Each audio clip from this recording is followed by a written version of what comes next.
AMA Studios Originals presents. Siddharth నందినిల పెళ్ళై వారం దాటింది. ఇద్దరి మధ్య మునుపటి స్నేహమైతే లేదు, కానీ తమ రిలేషన్ని నార్మల్గా ఉంచడానికి సిద్ధు తన వంతు ప్రయత్నిస్తున్నాడు. అయినా ఇప్పుడు ఇద్దరికి మాట్లాడుకోవడానికి కూడా టైం ఉండట్లేదు. ఎవరికి వాళ్లే తమ తమ పనుల్లో చాలా బిజీగా ఉంటున్నారు. రాత్రి 8 అవుతుంది. కస్టమర్స్ వచ్చేదాన్ని బట్టి సిద్ధు తన కెఫేని రాత్రి 9 లేదా 10 వరకు తెరిచి ఉంచుతాడు. వీకెండ్స్లో అయితే రష్ బాగా ఉంటుంది. కానీ ఆ రోజు బుధవారం కాబట్టి ఎక్కువ మంది లేరు. అందుకే పనులు త్వరగా ముగించుకోవాలని సిద్ధు అందరికీ ఆర్డర్స్ పాస్ చేస్తున్నాడు. ఎవరి పనులు వాళ్ళు ముగిస్తే త్వరగా ఇంటికి వెళ్ళిపోవచ్చన్నది తన ఆలోచన. అప్పుడే బాగా తెలిసినట్లుగా అనిపిస్తున్న ఒకతను ఒక అమ్మాయితో కలిసి లోపలికి వచ్చాడు.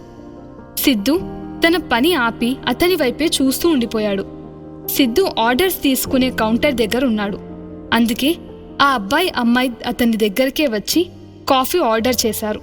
అప్పుడే ఆ అబ్బాయి కూడా సిద్ధుని చూసి గుర్తుపట్టి, హే సిద్ధు, హౌ ఆర్ యూ, ఇక్కడేం చేస్తున్నావు అని ఆశ్చర్యంగా అడిగాడు. అతన్ని చూస్తూనే తమ కాలేజ్లో 2nd ఇయర్ వరకే చదివాడని, ఆ తర్వాత వెళ్ళిపోయాడని సిద్ధుకి గుర్తొచ్చింది. కానీ అతని పేరు మాత్రం గుర్తురాలేదు. I think you are from my college, but చివరి వరకు లేవు కదా. సారీ, నీ పేరు గుర్తు రావట్లేదు అన్నాడు. పేరు గుర్తులేదనేసరికి ఆ అబ్బాయి కొంచెం ఫీల్ అయ్యాడు. నువ్వు నిజంగానే నన్ను గుర్తుపట్టలేదా సిద్ధు? నేను వరుణ్ణి, మనం ఫ్రెండ్స్ అనుకున్నానే. నేను చూడు, నిన్ను చూడగానే గుర్తుపట్టేశాను. సరే గాని నువ్వేంటిలా కెఫేలో కౌంటర్ దగ్గర పనిచేస్తున్నావు అని వరుణ్ దెప్పుతున్నట్లుగా అన్నాడు. అవును కదా, నువ్వు వరుణ్వి. మనం ఫ్రెండ్సే, కానీ సడన్గా నీ పేరు గుర్తు రాలేదు అంతే. ఇక ఇక్కడ పని చేయడం గురించి అంటావా? కెఫేలో పనిచేస్తే తప్పేముంది? సిద్ధు వెంటనే రియాక్ట్ అయ్యాడు. ప్రాబ్లం అని కాదురా, నాకు గుర్తున్నంత వరకు మీ నాన్న ఏదో బిజినెస్ చేసేవారు కదా, అందుకే నువ్వు ఇలాంటి చోట వర్క్ చేస్తున్నావని నేను ఊహించలేదు. But it is also good. At least నువ్వు నాలాగా జాబ్ లేకుండా అయితే లేవు కదా అని వరుణ్ కొంచెం దిగులుగా అన్నాడు. అతన్ని ఇలా చూసి సిద్ధు కూడా బాధపడ్డాడు. అప్పుడే వరుణ్ పక్కన ఉన్న అమ్మాయి అతని భుజం మీద తడుతూ, డోంట్ వరీ వరుణ్, నువ్వు ట్రై చేస్తూనే ఉన్నావు కదా, తొందరలోనే నీకు కూడా జాబ్ దొరుకుతుందిలే అని ధైర్యం చెప్పింది.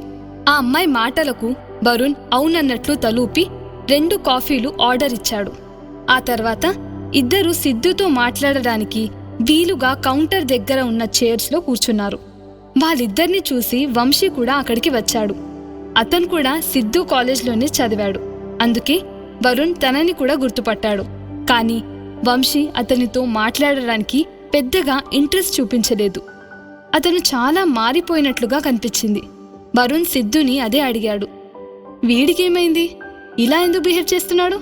కాలేజ్లో చాలా యాక్టివ్గా ఉండేవాడు కదా, వాగుడు కాయలాగా వాగుతూనే ఉండేవాడు. ఎంత హ్యాపీగా ఉండేవాడు. ఇప్పుడేంటి ఇలా తయారయ్యాడు? తను కూడా నీతో కలిసే పనిచేస్తున్నాడా? వరుణ్ మాటలకు సిద్ధు నిట్టూర్చాడు. అవునరా, వంశీ కాలేజ్లో ఉన్నప్పుడు చాలా యాక్టివ్గా ఉండేవాడు. కానీ నీకు దివ్య గుర్తుందా అని అడిగాడు. అవునవును గుర్తుంది, వంశీ గర్ల్ ఫ్రెండ్ కదా తను. మరి ఏమైంది? ఇప్పుడు ఇద్దరు కలిసి లేరా? ఇద్దరి జంట భలే ఉండేది అని వరుణ్ గుర్తు చేసుకున్నాడు. వంశీ దగ్గరలోనే ఉండడం సిద్ధు గమనించాడు. అందుకే వరుణ్తో గొంతు తగ్గించి చెప్పాడు. దివ్య ఇంకెవరి కోసమో వీణ్ణి వదిలేసింది. అప్పటి నుంచి ఇలా తయారయ్యాడు. చాలా బాధ అనిపిస్తుంది, కానీ ఎవరు మాత్రం ఏం చేయగలరు? వరుణ్ ఆ మాట విని కామ్ అయిపోయాడు. అప్పుడే గిటార్ సౌండ్ వినిపించింది. ఒకతను కెఫే మధ్యలో చైర్ మీద కూర్చొని గిటార్ వాయిస్తూ ఓ అందమైన పాట పాడడం మొదలుపెట్టాడు. అందం అమ్మాయి అయితే నీలా ఉందా అన్నట్టుందే, మొహమాటాలే వతన్నాయే, అడగాలంటే కౌగిలే ఉండిపోరాదే, గుండె నీదేలే హత్తుకోరాదే నన్నే. ఆ అబ్బాయి కళ్ళు మూసుకొని హాయిగా పాడుతుంటే మిగతా వాళ్ళంతా వింటూ ఉండిపోయారు. స్వాతి అయితే మైమర్చిపోయి వింటుంది. ఆ టైంలో కస్టమర్స్ పెద్దగా లేకపోయినా చుట్టుపక్కల వాళ్ళు పాట వినడానికి కెఫేలోకి వచ్చారు. ఆ అబ్బాయి ఎవరో కాదు, నందిని అన్న రాహుల్. సిద్ధు కెఫేలో ఇలా అప్పుడప్పుడు సాయంత్రం పూట పాడుతూ ఉంటాడు. కస్టమర్లు చుట్టుపక్కల వాళ్ళకి అతని పాటలంటే చాలా ఇష్టం. అందుకే సిద్ధు కూడా రాహుల్ని కాదనడు. పైగా తనలాగే రాహుల్ ప్యాషన్ కూడా రొటీన్కి భిన్నమని సిద్ధుకి తెలుసు. అందుకే తనని చాలా సపోర్ట్ చేస్తూ ఉంటాడు.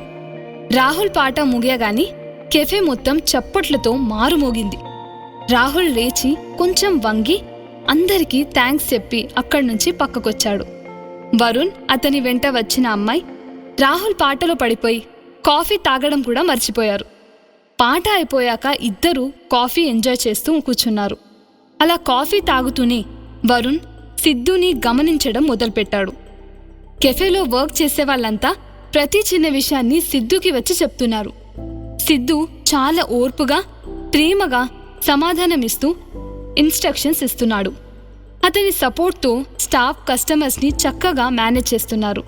ఇదంతా చూస్తున్న వరుణ్ సిద్ధు దగ్గరకొచ్చి, ఇక్కడ అందరికంటే నీదే పెద్ద పోస్ట్లా ఉంది, అందుకే అందరూ నిన్నే సలహా అడుగుతున్నారు అన్నాడు. వరుణ్ సిద్ధుతో అన్న మాటలు అటుగా వెళ్తున్న స్వాతి విన్నది. పెద్ద పోస్టా? మా బాస్ ఆయన్ని కాకపోతే నిన్ను సలహాలు అడుగుతామా అని కాస్త వ్యంగ్యంగానే అని ఒక టేబుల్ దగ్గర సర్వ్ చేయడానికి వెళ్ళిపోయింది.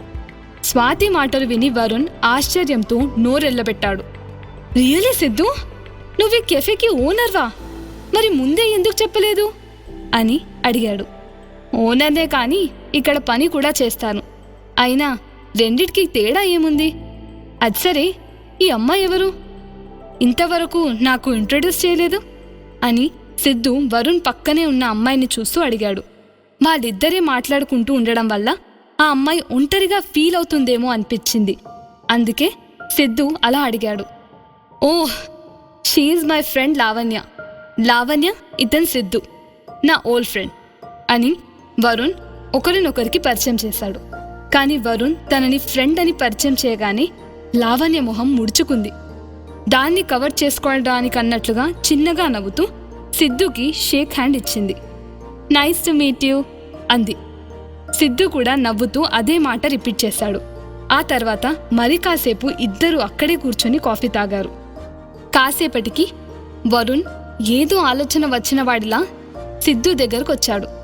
సిద్ధు, మన కాలేజ్ డేస్లో మీ డాడీ ఏదో బిజినెస్ చేస్తున్నారని చెప్పేవాడివి కదా, ఇప్పుడు కూడా చేస్తున్నారా అని అడిగాడు. వరుణ్ మాటలు సిద్ధుకి కొంచెం వింతగా అనిపించాయి. బిజినెస్ ఎక్కడ పోతుంది, అయినా ఎందుకలా అడుగుతున్నావు అని రెక్లెస్గా అడిగాడు. ఏం లేదు, నువ్వు కెఫేలో వర్క్ చేస్తున్నావు కదా, మీరు వర్కింగ్ లైన్ చేంజ్ చేసుకున్నారేమో అని డౌట్ వచ్చి అడిగా. మరి మీ డాడీ బిజినెస్ చేస్తుంటే నువ్వు అక్కడ పని చేయకుండా ఈ కెఫే ఎందుకు రన్ చేస్తున్నావు అని వరుణ్ ఆరా తీస్తున్నట్లుగా అన్నాడు. నాకు బిజినెస్ ఇష్టం లేదురా, ఈ ఫీల్డ్ అంటే ఇష్టం. నాకు మొదటి నుంచే ఏదైనా కొత్తగా చేయాలని ఉండేది. పైగా కుకింగ్ అంటే బాగా ఇంట్రెస్ట్. అందుకే ఈ కెఫే నాకు కరెక్ట్ అనిపించింది. I'm very happy with this. Siddhu మాటలో గర్వం తొణికిసలాడింది. వెంటనే Varun, sorry Siddhu, I didn't mean to offend you.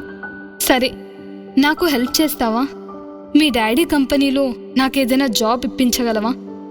I mean, ఏదైనా వేకెన్సీ ఉంటే నేను ఇంటర్వ్యూకి రావచ్చా? I really need a job అని రిక్వెస్ట్ చేశాడు. సిద్ధు కాసేపు ఆలోచించాడు. నాన్నతో ఈ విషయం మాట్లాడదామా? ఒక పని చేద్దాం, డాడీ కంపెనీలో అన్ని వ్యవహారాలు నందు చూసుకుంటుంది. తనతో నీ గురించి మాట్లాడతాను, డోంట్ వరీ అని వరుణ్కి భరోసా ఇచ్చాడు. నందు ఎవరు అని వరుణ్ సిద్ధుని అడిగాడు. తను అదే నా best friend, daddy business partner కూతురు. ఈ మధ్య తను డిప్యూటీ CEO పోస్ట్లో జాయిన్ అయింది. నేను డాడీతో నీ విషయం చెప్పలేను కానీ నందుతో మాట్లాడగలను అన్నాడు సిద్ధు.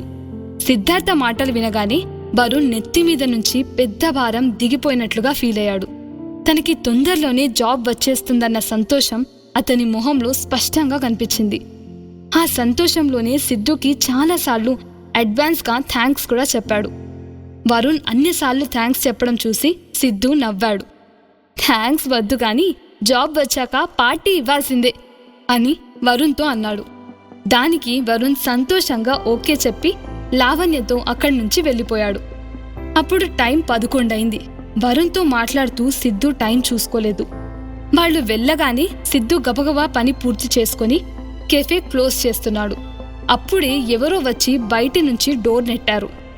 వచ్చిందెవరో చూడకుండానే సిద్ధు సారీ కెఫే మూసేశాం అన్నాడు. అదేంటి ఇవాళ చాలా తొందరగానే మూసేసినట్టున్నారు? బాగా తెలిసిన గొంతులా అనిపించేసరికి సిద్ధు గబుక్కున వెనక్కి తిరిగి చూశాడు. డోర్ దగ్గర నిలబడ్డ నందిని తన వైపే కోపంగా చూస్తుంది. నందిని మాటలు వినగానే బాగా లేటైనందుకు తనని దెప్పి పొడుస్తుందని సిద్ధుకి అర్థమైంది.